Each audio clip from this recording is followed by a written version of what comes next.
नमस्कार दोस्तों। आज पहली बार आप लोगों से लाइव रूबरू हो रहा हूँ क्योंकि डायबिटीज़ के संबंध में एक बहुत ही लेटेस्ट जानकारी आज आप लोगों के दरमियान मैं रखने वाला हूँ इस लाइव के माध्यम से। और वो जानकारी ये है कि अभी इंटरनेशनल डायबिटीज़ फेडरेशन ने जो है ये बात रखी है कि टाइप 5 भी डायबिटीज होती है।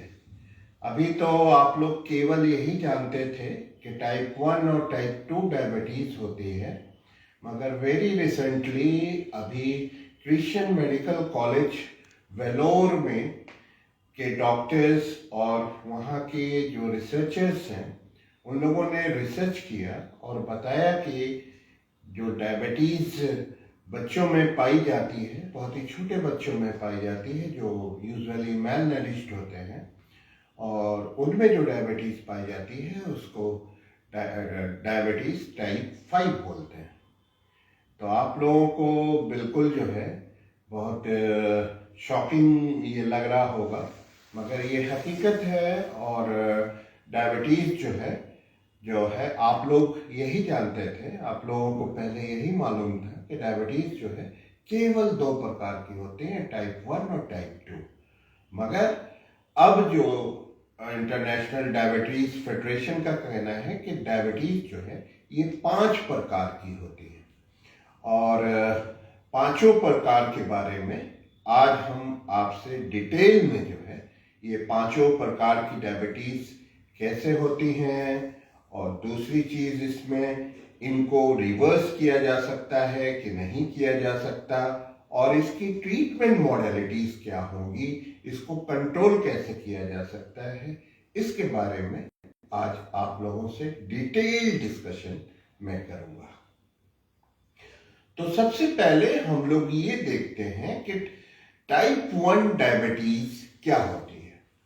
तो टाइप 1 डायबिटीज जो है ये वही आपकी पुरानी वाली डायबिटीज है जो केवल पूरी दुनिया में मात्र 5% लोगों में ये होती है, और ये उन लोगों में होती है जो लीन एंड थिन होते हैं, और ये ज्यादा कॉमन जो होती है ये बच्चों में होती है, और 20 साल से कम उम्र के लोगों में ये पाई जाती है। और ये जो होती है ये ऑटो इम्यून डिजीज।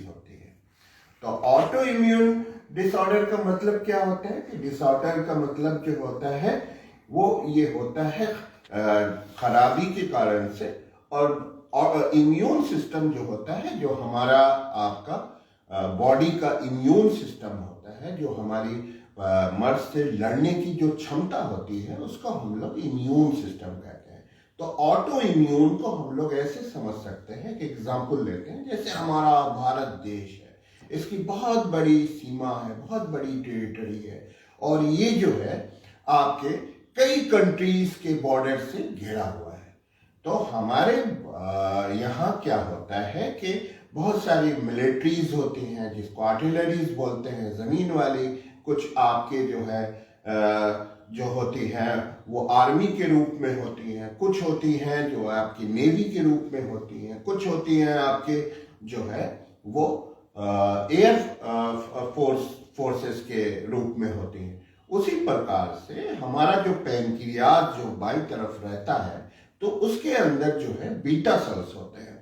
तो उसमें क्या होता है कि बॉडी के अंदर अपने आप एंटीबॉडीज पैदा हो जाती है, और वो एंटीबॉडीज क्या करती है कि वो जो है आपके बीटा सेल्स को नष्ट करना शुरू कर देती है। उसी प्रकार से जैसे हमारी आर्मीज होती है तो वो किस लिए होती है, वो इसलिए होती है कि कोई दुश्मन आ जाए या कोई घुसपैठिए हमारे देश में आ जाए तो ये उसकी जो है रडार सिस्टम और सारी चीजों से पता लग जाता है, तो वो फिर उसी को अटैक कर देता है।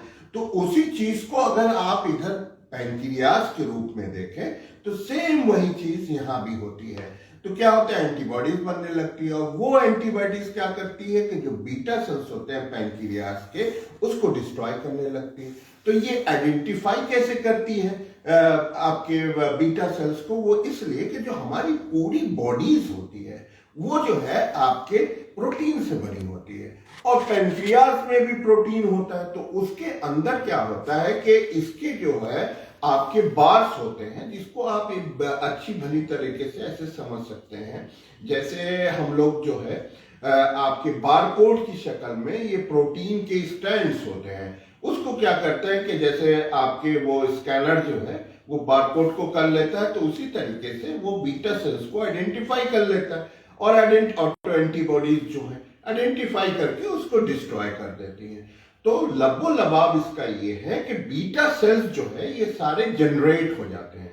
और एक जानकारी मैं आज आप लोगों के साथ और शेयर करना चाहता हूं कि जब हम लोग पैदा होते हैं तो सबको भगवान ने 40 लाख बीटा सेल्स देके, तो वो क्या होते हैं, फिर जब डायबिटीज होती है तो वो धीरे धीरे धीरे धीरे जब वो डिस्ट्रॉय होने लगते हैं। और जब 12 लाख से कम हो जाते हैं तो इसमें आपको पता है कि डायबिटीज में कॉम्प्लिकेशंस होते हैं, तो उसमें बहुत ज्यादा कॉम्प्लिकेशंस होने लगते हैं। जब 12 लाख से कम बीटा सेल्स हो जाते हैं तो आपको डायबिटीज हो जाती है और डायबिटिक कॉम्प्लिकेशंस उसमें शुरू होने लगते हैं।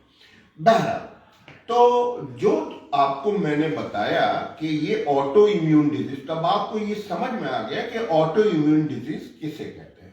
तो ये जो टाइप 1 डायबिटीज होती है ये अकेले कोई अपने आप में ऑटो इम्यून डिजीज नहीं होते। बहुत सारी ऐसी 70 से 80 डिजीजेस ऐसे हैं जो कि आपके ऑटो इम्यून डिजीज होती है।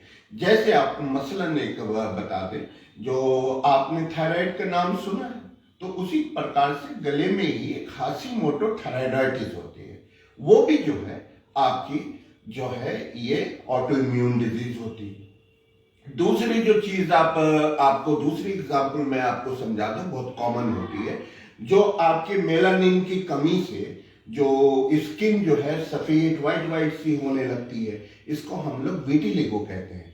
ये भी एक ऑटो इम्यून डिजीज होती है। जॉन हॉपकिंस का नाम आपने सुना होगा, बहुत बड़े साइंटिस्ट थे। उनको जो है मल्टीपल स्क्लेरोसिस थी, जिसमें नर्व वगैरह जो है सारी इफेक्टेड हो जाती है। तो उसमें क्या था कि वो भी एक ऑटो इम्यून डिजीज थी। तो इसी प्रकार से बहुत सारी ऑटो इम्यून डिजीजेस होती हैं। और बहुत से लोगों के अंदर ये धारणा होती है कि ये जो है लो सोशियो इकोनॉमिक स्टेटस के होते हैं, जो लोग थिन होते हैं, मेल नरिश्ड होते हैं, जो उन लोगों में होती है। ऐसा बिल्कुल नहीं है। ये जो ऑटो इम्यून डिजीज है ये आपकी गलतियों के कारण से नहीं होती या आपकी बैड हैबिट्स के कारण से नहीं होती। ये जो होती है ये आपको ऑटो इम्यून डिजीज होती है। ये भगवान ने, ऐसे समझ लीजिए कि आपको भगवान के यहाँ से मिली है। ये आपकी गलतियों से नहीं होती। मगर जो टाइप 2 डायबिटीज होती है उसमें आपकी फूड हैबिट खराब हो जाती है, आपकी जो है वो कंप्रोमाइज हो जाती है, तो आपको हो सकती है। मगर टाइप 1 डायबिटीज में ऐसा नहीं है। और बहुत से लोगों में ये है कि टाइप 1 जो डायबिटीज होती है तो इसका जो, चूंकि इसमें बीटा सेल्स जो है ये बिल्कुल लॉस हो जाते हैं, बीटा सेल्स रहते ही नहीं। तो आपको क्या करना पड़ता है कि इसमें जब बीटा सेल्स नहीं रहते तो वहां इंसुलिन बिल्कुल नहीं बनती, तो आपको इंसुलिन जो है वो बाहर से लेनी पड़ती है। तो आप जब बाहर से इंसुलिन लेते हैं तो लोगों में, बहुत सारे लोगों में ऐसी धारणा होती है कि यार जब इंसुलिन लेना ही है तो जो मर्जी वो खाओ। तो ये जो है ये बहुत डेंजरस टेंडेंसी होती है, क्योंकि आप जो है जितनी अपनी फूड की डिसिप्लिन के को फॉलो नहीं करेंगे और ऊट पटांग चीजें आप खाएंगे तो उससे क्या होगा कि आपकी जो ग्लूकोज लेवल है वो बहुत ज्यादा बढ़ जाएगी। और जब ग्लूकोज लेवल बढ़ती है, जब उसका बहुत ज्यादा स्पाइक होता है, तो इसमें कॉम्प्लिकेशन होते हैं। या फिर जब ग्लूकोज लेवल डाउन होती है तो उसमें जब बहुत ज्यादा डाउन हो जाती है उसमें आपके कॉम्प्लिकेशन होते हैं। तो जब भी आपकी ब्लड शुगर स्पाइक होती है तभी आपके कॉम्प्लिकेशंस होते हैं। जैसे आपके गुर्दे के कॉम्प्लिकेशंस होते हैं, आपके ब्रेन के कॉम्प्लिकेशंस होते हैं, हार्ट के कॉम्प्लिकेशन होते हैं, आंखों के तो आपको एक रेंज में अपनी ब्लड शुगर को रखना है। तो आप ब्लड शुगर को अपनी रेंज में रखने के लिए जो सबसे जरूरी चीज है वो होती है आपका लो ग्लाइसेमिक फूड आपको लेना है। यानी जिसका ग्लाइसेमिक लोड कम है, तो वो आप कैसे करेंगे? उसके लिए आपको नुटेक्सी प्राइवेट लिमिटेड ने आपको ईजीएल चार्ट दे रखी है, जिसको हम लोग एस्टिमेटेड ग्लूकोज लोड चार्ट कहते हैं, जिसमें 300 से ज्यादा फूड आइटम्स होते हैं और उसमें 3 रोज में वो फूड आइटम्स जो है आपके अरेंज रहते हैं। जो ग्रीन रो में जो फूड आइटम्स होते हैं उसको बहुत आसानी से आप खा सकते हैं। जो रेड रो में जो फूड आइटम्स होते हैं उसको आपको बिल्कुल नहीं खाना होता, और जो येलो रो में जो आपके फूड आइटम्स होते हैं उसको आप कभी कभार खा सकते हैं। तो ये सारी चीजें, और एक चीज बहुत कॉमन लोगों में होती है कि यार ये जो टाइप 1 डायबिटीज होती है तो इसमें इंसुलिन पे रहना है तो बदपरहेजी कर लें, कुछ भी खा लें, ऐसा कर लें वैसा कर लें। नहीं, आपको फूड डिसिप्लिन फॉलो करना होता है, और वो कैसे करेंगे? आप ईजीएल चार्ट की मदद से, एस्टिमेटेड ग्लूकोज लोड चार्ट की मदद से आप फॉलो कर सकते हैं, अपनी लाइफ स्टाइल मेंटेन कर सकते हैं, सारी चीजें। देखिए, टाइप 1 डायबिटीज जो है, जिसको आईडीडीएम बोलते हैं, इंसुलिन डायबिटीज मेलिटस जिसको कहते हैं, ये जो है आपके इसको जो है रिवर्स नहीं किया जा सकता, मगर इसको कंट्रोल आप बहुत अच्छी तरह कर सकते हैं। इसमें अपनी क्वालिटी ऑफ लाइफ को आप इंप्रूव कर सकते हैं। बहुत सारे सेलिब्रिटीज हैं, आप जैसे देख लें, प्रियंका चोपड़ा जी हैं, उनके हस्बैंड हैं निक जॉनसन, उनको भी बहुत रिच हैं, बहुत बड़ी सेलिब्रिटी हैं, सिंगर हैं, सब कुछ है, उनको भी टाइप 1 डायबिटीज है। आप अनिल कपूर जी को ले लें, उनकी बेटी है सोनम कपूर, उनको आईडीडीएम है, उनकी वो भी रिच है, सेलिब्रिटी है, क्वालिटी ऑफ लाइफ आप देख लें, वो भी आईडीडीएम की पेशेंट है। आपके कमिंग्स क्रिकेटर था, बहुत अच्छा क्रिकेटर था, पूरी दुनिया जानती थी, नेम फेम रिच सब कुछ था, उसके बावजूद जो है उसने जो है अपना उसको भी आईडीडीएम था, और उसने देख लीजिए उसकी क्वालिटी ऑफ लाइफ किस तरह से। वसीम अकरम इतना बड़ा शानदार क्रिकेटर, आपके फास्ट बॉलर, उसको आईडीडीएम था, बचपने से उसको भी आईडीडीएम था, वो इंसुलिन लेता था, उसके बाद भी आप इतनी अच्छी परफॉर्मेंस क्रिकेट में, रिच सेलिब्रिटी सारे कुछ उसके अंदर थी। तो ये जो आपको है, ये आपकी कमी के कारण से नहीं होता, ये भगवान की दी चीज है, तो आप इसको मैनेज भी कर सकते हैं। और ओनली ये 5% केसेस आईडीडीएम के होते हैं, और बाकी जो 90% केसेस होते हैं वो टाइप 2 डायबिटीज के होते हैं। तो टाइप 1 डायबिटीज के बारे में मैंने आपको ये सारी जानकारियां शेयर की। अब हम लोग आते हैं टाइप 2 में।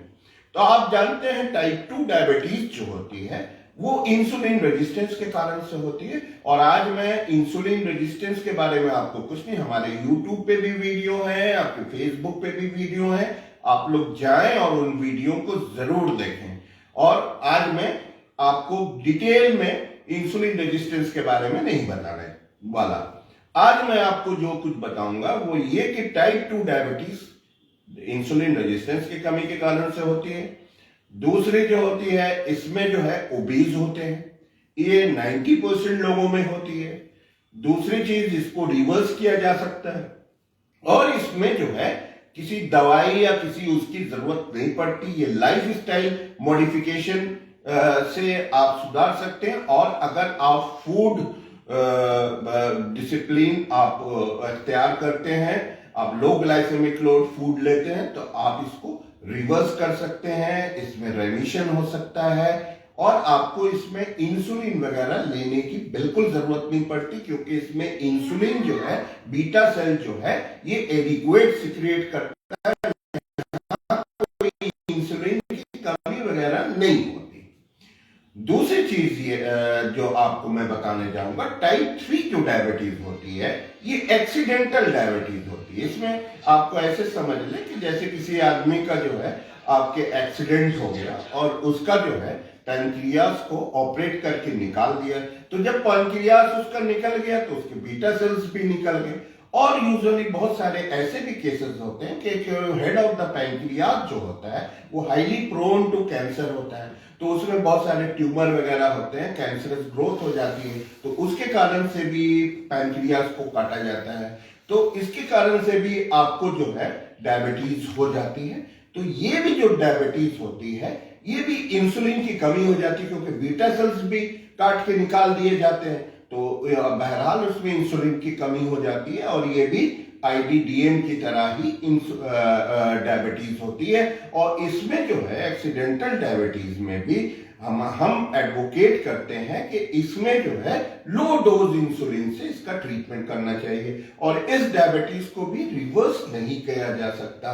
और इसमें गोलियां वगैरह का भी बहुत ज्यादा यूज आप नहीं कर सकते, क्योंकि इसमें क्या होता है कि जो ये गोलियां वगैरह जो क्या होती हैं वो पैंक्रियास को बिल्कुल स्क्यूज कर देती हैं, निचोड़ देती हैं। मगर जब इसमें बीटा सेल्स भी नहीं है, कुछ नहीं है, इंसुलिन प्रोडक्शन ही नहीं है, तो क्या निखारेगी और क्या उसको निचोड़ेगी। तो बेहतर ये है कि इसमें लो डोज इंसुलिन पे ऐसे पेशेंट को, जो एक्सीडेंटल डायबिटीज मेलाइटिस के पेशेंट है, उनको जो है आप लो डोज इंसुलिन पे रखना चाहिए। और जो टाइप 4 डायबिटीज होती है ये एज रिलेटेड डायबिटीज होती है, और ये जो होती है ये टाइप 2 ही डायबिटीज रहती है, मगर एजेड लोगों में 70 से 75, जिन लोगों का फॉलो अप सही नहीं रहता, जो लोग जो है अपने इंसुलिन रेजिस्टेंस को ही नहीं कर पाते, जो अपनी डायबिटीज को ही रिवर्स नहीं कर पाते, तो ऐसे लोगों में क्या होता है कि इंसुलिन सिक्रेशन बिल्कुल नील हो जाता है, और ये 75 से 80 के एज ग्रुप वाले एजेड मेल्स होते हैं और फीमेल्स होते हैं। इसमें क्या होता है कि यहां भी इंसुलिन की, यहां भी बीटा सेल लैकिंग होती है, तो इनका जो मैनेजमेंट करना चाहिए वो भी लो डोज इंसुलिन से ही ऐसे पेशेंट्स को मैनेज करना चाहिए। और जो पांचवा, जो आपका वेरी रिसेंटली अभी डिटेक्ट हुआ है, जो मैंने आपसे बताया, क्रिश्चियन मेडिकल कॉलेज वेलोर के डॉक्टर्स और जो उनके साइंटिस्ट हैं, उन लोगों ने रिसर्च करके बताया कि जो छोटे छोटे बच्चे जो कि मतलब माल नरिश्ड होते हैं, तो उनमें जो डायबिटीज पाई जाती है उसको टाइप 5 डायबिटीज कहा जाता है। और इंटरनेशनल डायबिटीज फेडरेशन ने भी इसमें संज्ञान लिया है, और इसमें रिसर्च को और आगे बढ़ाने और ट्रीटमेंट मॉडलिटीज को तय करने के लिए इसमें बातें हुई है। तो ये जो डायबिटीज हुई है ये पर्टिकुलर छोटे बच्चों के बचपने वाले फेज में होती है, और जो कि मेल नरिश्ड होते हैं। और जब इसमें रिसर्च किया गया, इसकी पिक्चर को देखने के लिए जब रिसर्च हुआ, तो उसमें ये पाया गया कि इसमें जो इंसुलिन की कमी होती है, वो इनका जो पैंक्रियास होता है वो अंडर डेवलप्ड होता है। वो अंडर डेवलप होता है इसलिए कि वो लीन एंड थिन होते हैं, उनकी जो बीएमआई है वो बहुत ज्यादा लो होती है, अंडरवेट लोग होते हैं, बहुत लीन एंड थिन होते हैं। तो ऐसी जो डायबिटीज होती है, जो टाइप 5 डायबिटीज होती है, उसमें भी हम आपको एडवाइस करते हैं कि लो डोज इंसुलिन पे रहना चाहिए। इसमें आपके ओरल पिल्स वगैरह का रोल है कि नहीं है, वो अभी कहना बहुत ही मतलब आपके अर्ली हो जाएगा, क्योंकि अभी इसमें रिसर्चेस चल रहे हैं। बहुत ही बर्निंग इशू है, बहुत ही बर्निंग टॉपिक है, जो मैंने आप लोगों के सामने आके इस पे डिस्कशन करना मुनासिब समझा। तो थोड़ा सा धैर्य रखें, इसमें और रिसर्चेस आने दें और स्टडीज आने दें, तो इसमें हम अभी आपको हम इतना बता सकते हैं कि इसमें लो डोज इंसुलिन का ही आप लोग यूज करें। तीसरे जो इसमें एक छठी डायबिटीज भी होती है, आप इसको छठी डायबिटीज मत कह दीजिएगा, एक डायबिटीज और होती है जिसको हम लोग जेस्टेशनल डायबिटीज कहते हैं, जो यूजुअली ऐसे फीमेल्स में होती है जिनका इंसुलिन रेजिस्टेंस बहुत ज्यादा बड़ा होता है, जो ओबीज होती हैं, और जो चूंकि प्रेगनेंसी में हार्मोनल स्ट्रेस भी होती है, तो इस कारण से जो डायबिटीज माताओं में हो जाती है उसको हम लोग जेस्टेशनल डायबिटीज कहते हैं। उसका भी जो ट्रीटमेंट मॉडलिटीज होता है वो इसमें आपका होता है, लो ईजीएल फूड आपको लेना होता है, लाइफस्टाइल आपको मेंटेन करनी होती है। तीसरी चीज जो इसमें होती है कि अगर इसमें आपको अंडर मेडिकल सुपरविजन आपको रहना होता है, और अगर डॉक्टर को फील होता है, तो वो लो डोज इंसुलिन इसमें एडवोकेट मैं भी करता हूं। तो ऐसे जो पेशेंट होते हैं, जो जेस्टेशनल डायबिटीज के पेशेंट होते हैं, उनको बहुत अलर्ट होना चाहिए। बाद में डिलीवरी के बाद तो ये डायबिटीज तो खत्म हो जाती, मगर इसमें 2-4 सालों में, 5 सालों में फिर से डायबिटीज होने की बहुत ज्यादा चांसेस होती है। क्योंकि इसलिए आप लोगों को अपनी लाइफस्टाइल बेहतर कर लेनी चाहिए, आप लोगों को अपनी फूड हैबिट सही कर लेनी चाहिए। और तीसरी चीज जो है, इसमें इंसुलिन रेजिस्टेंस को आपको बिल्कुल जो है रिवर्स कर लेना चाहिए, नहीं तो आगे चल के ऐसे जो जेस्टेशनल डायबिटीज के केसेस हैं वो डायबिटीज में कन्वर्ट हो जाते हैं। तो आप लोग जो है स्वस्थ रहें और डायबिटीज की टिप्स आप लोगों को हमारे चैनल से बराबर मिलती रहती हैं। आप लोगों की जो क्वेरीज हैं, जो क्वेश्चंस हैं और जो भी आप लोगों की सजेशंस हो, आप लोग कमेंट के रूप में दे सकते हैं।